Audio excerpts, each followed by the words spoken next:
Mga bossing, isipin mong gumising ka sa isang lugar na walang traffic, walang mall, walang airport at walang kapitbahay na nagpapavideo okay ng my way hanggang alas 2 ng madaling araw. Napakapayapa. Yun nga lang may kapalit. Kapag naubusan kayo ng shampoo, hindi ka pwedeng mag-check out sa online shopping at magreklamong bakit 5 araw na nasa sorting center pa rin. Dahil sa lugar na kakanahin natin ngayon, ang delivery rider ay hindi nakamotor, nakasakay sa barko at maaaring abutin ng halos 1 linggo bago makarating. Ito ang Tristan da Cunha, isang maliit na volcanic island sa gitna ng South Atlantic Ocean. Wala itong airport at barko lamang mula Cape Town ang karaniwang paraan para makarating dito. Ito ang buhay ng mga taong nakatira sa sinasabing pinakamalayong permanenteng pamayanan sa buong mundo.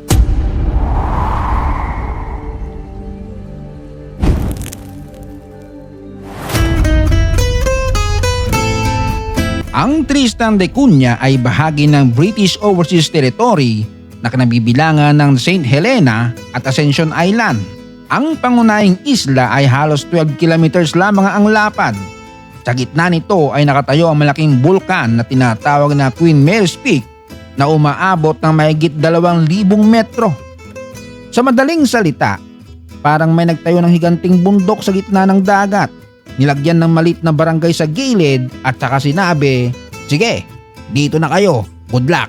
Ang nag-iisang permanenteng pamayanan dito ay may napakagarang pangalan, Edinburgh of the Seven Seas. Tunog sosyal, parang subdivision na may golf course, clubhouse at homeowners association na naniningil ng 5,000 kada buwan. Pero sa aktwal, isa itong maliit at tahimik na komunidad na may mga bahay, paaralan, simbahan, tindahan, ospital, mga sakahan at daungan. Mapapalibutan ito ng berdeng damuhan, mataas na volcanic cliff at malawak na karagatang walang katapusan. Walang kabilang barangay, walang susunod na syudad at walang shortcut pauwi. Kapag naglakad ka ng maling direksyon, hindi ka mapupunta sa kabilang bayan. Aakyat ka sa bulkan o mahuhulog ka sa dagat. So paano nagsimula ang lahat? Unang nakita ng Portuguese navigator na si Tristan da Cunha ang isla noong 1506. Ipinangalan ito sa kanya. Pero hindi siya nakadaong dahil sa malalakas na alon at mabatong baybayin. Kumbaga nakita niya ang lugar at parang sinabing maganda sana, pero delikado. Uwi na tayo. Sa loob ng ilang siglo, paminsan-minsan lamang itong dinadaanan ng mga barko. Mahirap itong tirhan dahil walang natural na malaking harbor. Pabago-bago ang panahon at kakaunti ang patag na lupang maaaring sakahin. Noong unang bahagi ng 1800s, may ilang nagtangkang manirahan dito. Pagkatapos ay inangkin ng Britain ang isla noong 1816. Bahagi ng pag-iingat nila laban sa posibleng pagsagip kay Napoleon Bonaparte na noon ay pinatapon sa St. Helena. Noong 1817, umalis ang British garrison. Ngunit naiwan si William Glass kasama ang kanyang pamilya at ilang kasama. Sila ang naging pundasyon ng permanenteng komunidad sa isla. Isipin mo yon, wala silang supermarket, wala silang hardware. Kailangan nila magtanim, mangisda, mag-alaga ng hayop, gumawa ng bahay at magtulungan para mabuhay. Doon nabuo ang kulturang hanggang ngayon ay makikita pa rin sa Tristan da Cunha. Kung ayaw mong tumulong sa komunidad, pwede ka nang lumangoy, pauwi. Sa Tristan da Cunha walang rush hour na parang EDSA. Ang traffic dito ay baka, tupa, traktor o taong huminto sa gitna ng daan para makipagkwentutan. Pag sikat ng araw, gumigising ang mga residente para pumasok sa kanilang trabaho. May nagtatrabaho sa gobyerno, paaralan, ospital, daungan, fisheries, farming, conservation, construction at iba pang serbisyo ng komunidad. Dahil kakaunti ang tao, marami sa kanila ang mahigit sa isang tungkulin. Pwedeng sa umaga, empleyado ka sa opisina. Sa hapon, pupunta ka sa taniman ng patatas. Sa weekend, tutulong kang magkumpuni ng bahay.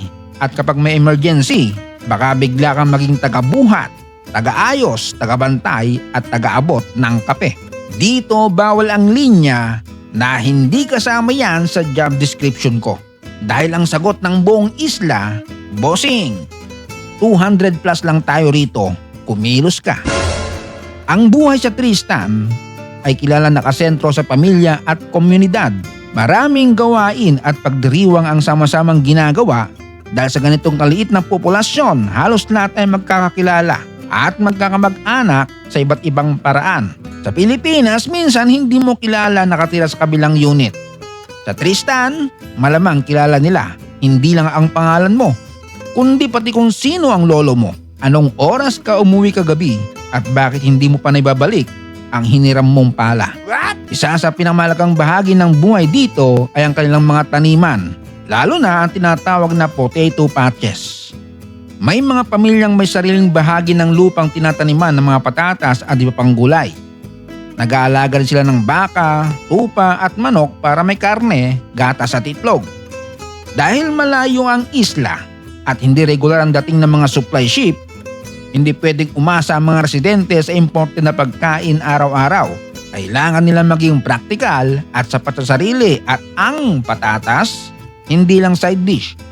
Kasama yan sa backbone ng kanilang survival.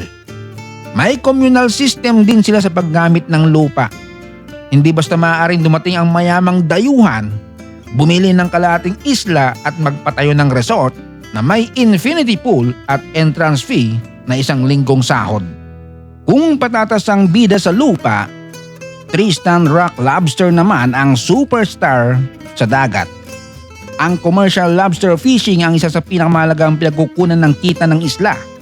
Ang kanilang lobster ay niluluwas sa international market at kilala bilang premium seafood. May mga araw na kapag magandang panahon at pinapayagan ng pangingisda, abala mga mangingisda at processing workers. Pero maigpit na binabantayan ng fisheries para hindi maubos ang lobster population. Mahalaga ang sustainability dahil kapag sinagad nila ang dagat ngayon, wala nang kabuhayan ang susunod na henerasyon. Hindi pwedeng Filipino fiesta style na kunin na lahat, bahala na bukas. Isa sa pinamalaking pangyayari sa isla ang pagdating ng barko. Hindi ito ordinaryong eksena na may delivery. Ang barko ang nagdadala ng pagkain, gasolina, construction materials, gamot, mail, mga bisita at iba pang kailangang produkto mula sa labas. Pero dahil maliit at exposed sa malalakas na alon ng harbor, walang garantiya na makadaong agad ang barko. May mga bisita nakarating sa malapit na Tristan, ngunit hindi nakalapag dahil hindi ligtas ang kondisyon ng dagat. At dahil walang airport, kapag may seryosong emergency na hindi kayang gamutin sa local na ospital, hindi basta may air ambulance na darating sa loob ng 1 oras. Kailangan pagplanuhan ng pagbibiyahe sa barko. Dito mo mapapahalagaan ang simpleng access natin sa ospital, pharmacy at transportation. Sa Tristan, ang linyang dalhin mo ko sa pinakamalayong ospital, ayos lang sa kanila yon, basta madala lang. May sariling paaralan ng isla para sa mga bata. Mas kaunti ang mga bata, kaya mas magkakalapit ang relasyon ng mga estudyante, guro at pamilya. Pero may kakaibang hamon.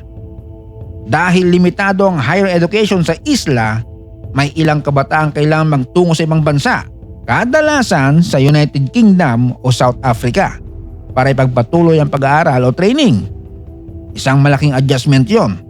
Isipin mo lumaki ka sa komunidad na halos lahat ay kilala mo.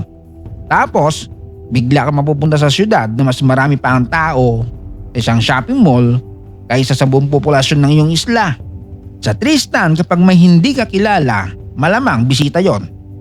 Sa malaking syudad, kapag may hindi ka kilala, normal yon. Dahil milyon-milyon kayo at wala silang pakialam sa buhay mo. Pero wag isipin na puro trabaho at patatas ang buhay dito. May bar, cafe, community events, sports, dancing, fishing trips, hiking, family gatherings at iba pang pagdiriwang. At syempre may football field din sila. Pero dahil maliit ang populasyon, kapag nasaktan ng 3 manlalaro at tinamad ang 2, cancelled ang liga. Kulang ang tao. At syempre sa ganitong kaliit na lugar, mabilis kumalat ang balita. Hindi mo kailangan ng social media algorithm. Kapag may binulong kang sikreto, makalipas ang 3 minuto, inform na ang buong island administration. Pero ang magandang bahagi nito, kapag may problema ang isang pamilya, mabilis din kumikilos ang komunidad. Ang chismis ay mabilis, pero ang tulong mabilis din. Noong 1961, nagkaroon ng volcanic eruption malapit sa settlement. Dahil sa panganib, kailangan lumikas ang buong populasyon. Dinala sa Britain kung saan nakaranas sila ng ibang klima, pagkain, teknolohiya at mabilis na pamumuhay. Mula sa tahimik na isla, bigla sila napunta sa modernong lipunan. Pero sa kabila ng mas maraming oportunidad at kaginhawaan sa Britain, marami sa kanila nangulila sa kanilang isla. Matapos ideklarang iligtas muli ang Tristan, karamihan ay piniling bumalik noong 1963. Bumalik sila sa lugar na walang airport, limitado ang supply at katabi ang bulkan. Dahil para sa kanila, hindi lang ito isang liblib na isla. Ito ang tahanan nila. Dito nakabaon ang kanilang kasaysayan, pamilya, pagkakilanlan at paraan ng pamumuhay. At minsan, bossing, hindi nasusukat ang magandang buhay sa dami ng mall, sasakyan o restaurant. Minsan, nasusukat ito sa lugar kung saan alam mong may mga taong sasalo sa iyo kapag dumating ang problema. Gayunpaman, may internet, telepono, television at modernong kagamitan na ngayon sa Tristan da Cunha. Pero hindi ito nangangaluang pareho na agad ang convenience nila sa malaking bansa. Mahalaga pa rin ang bawat supply shipment. Kailangan pa rin magtipid, magplano at mag-ayos ng mga bagay sa halip na basta palitan. Ang Tristan da Cunha ay maaaring maliit na tuldok lamang sa mapa at kakaunti lamang ang mga taong nakatira rito. Pero ipinapakita ng kailang buhay ng isang komunidad ay hindi kailangan magkaroon ng milyong-milyong residente para maging matatag. Kailangan lamang ng disiplina, pagtutulungan, malasakit at tibay ng sikmura sa paulit-ulit na patatas. Kung nag-enjoy kayo, huwag kalimutang i-like, i-share, i-follow at mag-subscribe. Shout out at happy anniversary kina Ronaldin Palatao at sa boyfriend niyang si Ryan Makadangdang from San Pablo, Isabela. Sa mga Lazada boys ng Kanlubang Hub at sa Barangay Bangad ng Talim Island, Edita Donyo from Polanco, Zamboanga del Norte. Neneng Estobo from Surigao del Norte. Happy birthday sa Mrs. ni Ramil Meroy na nasa South Korea. Jolin Mess World. Johanna Goto from San Jose City, Nueva. Prince Lowy Roblox. Edwin from Binangonan, Rizal. At kay Jester Gigolo from Bugamon, Nueva Ecija. Maraming salamat sa panonood. Hanggang sa muli.